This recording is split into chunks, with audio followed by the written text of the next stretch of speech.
యేసయ్య పుట్టుక ఈ ప్రపంచం అంతటికి సంతోషకరమైన స్వార్థమానం. ఎందుకు ఆయన పుట్టుకే ఎందుకు అందరికీ సంతోషం?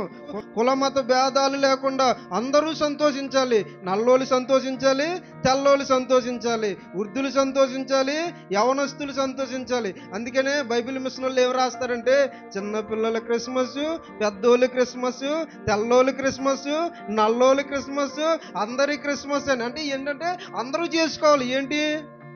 క్రిస్మస్ పండుగ. ఎందుకు? దేవుడే మానవుడిగా జన్మించాడు గనక ప్రజలందరూ సంతోషించాలి. నిన్ను చేసిన దేవుడు ఈ లోకానికి దిగి వచ్చాడు. నువ్వు చేసిన దేవుడు కాదు.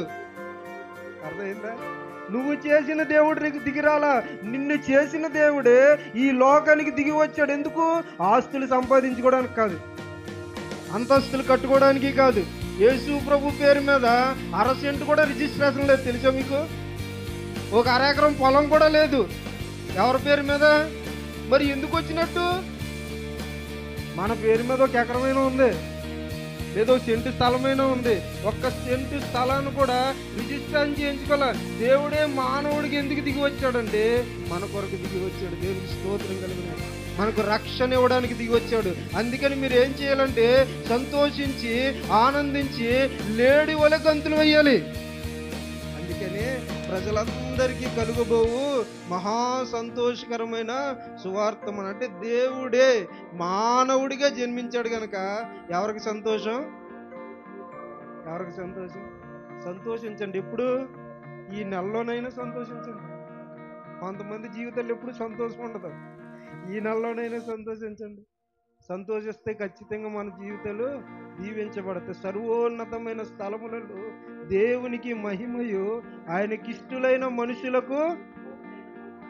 ఇక్కడ సమాధానం అంటే ఇక్కడ నవ్వు ఉంటుంది. అర్థమైందా?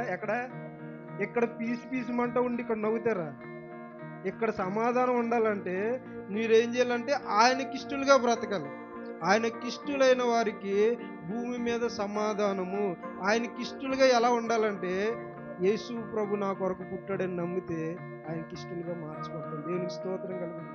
అందుకే ప్రజలందరికీ కలుగబోవు క్రిస్మస్ అంటే ఏంటండి? క్రిస్మస్ అంటే ఏంటి? క్రిస్మస్ అంటే క్రీస్తుని ఆరాధించడం, అంటే క్రీస్తుని గణపరచడం. నేను మరొక నిర్వచనం చెప్తాను. క్రిస్మస్ అంటే దేవుడే మానవుడిగా జన్మించే గొప్ప వేడుకే క్రిస్మస్. ఏ వేడుక?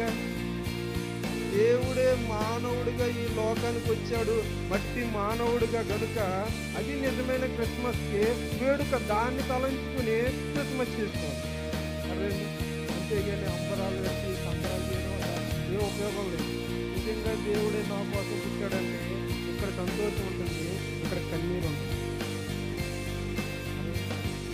ఎందుకు కన్నీరు వస్తుందంటే ఇక్కడ కృతజ్ఞత.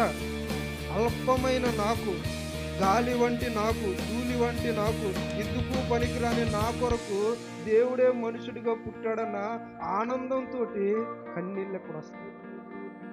అటువంటి కృతజ్ఞత చేస్తే దేవుడు సంతోషిస్తాడు. అటువంటి క్రిస్మస్ చేస్తే దేవుడు సంతోషిస్తాడు. మనకు కూడా సంతోషం కలిగి. దేవునికి స్తోత్రం కలుగును గాక.